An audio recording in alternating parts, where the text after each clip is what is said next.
রাহুল একদিন তার পুরানো জিনিসপত্রের ঘরে একটা জিনিস খুঁজতে গিয়েছিল।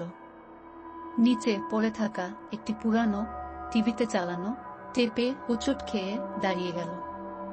টেপটার উপর মোটা লাল অক্ষরে লেখা রয়েছে, ডু নট ওয়াচ।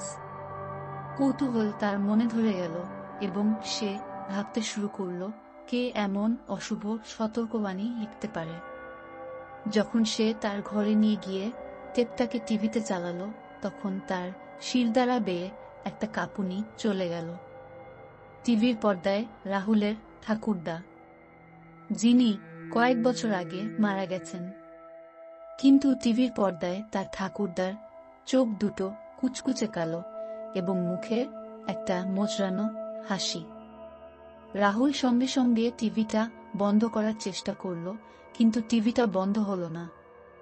টিভির পর্দায় রাহুলের ঠাকুরদা গভীর গলায় কথা বলতে শুরু করল। তার কণ্ঠস্বর নিচু এবং জড়ানো। বলল, আমি তোমার জন্যই তো অপেক্ষা করছিলাম রাহুল। এটা শুনে রাহুলের মেরুদণ্ড হিম হয়ে গেল। হঠাৎ টিভি বন্ধ হয়ে গেল এবং ঘরটি অন্ধকারে ডুবে গেল।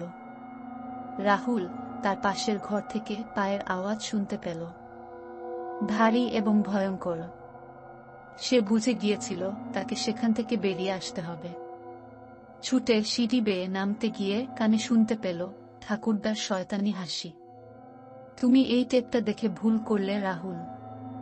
এই কথাটা ভেসে আসছে রাহুলের পিছন থেকে। রাহুল পেছন ফিরে তাকানোর সাহস পায়নি। সে বাড়ি থেকে দৌড়ে পালিয়ে গেল। রাত তখন 11টা। কিন্তু ঠাকুরদার বাঁকানো মুখের প্রতিচ্ছবি তার মনে দাগ কাটে প্রতিদিন। বেশ কিছু দিন কেটে গেল, কিন্তু রাহুল এই অনুভূতিটা মন থেকে ঝেড়ে ফেলতে পারেনি।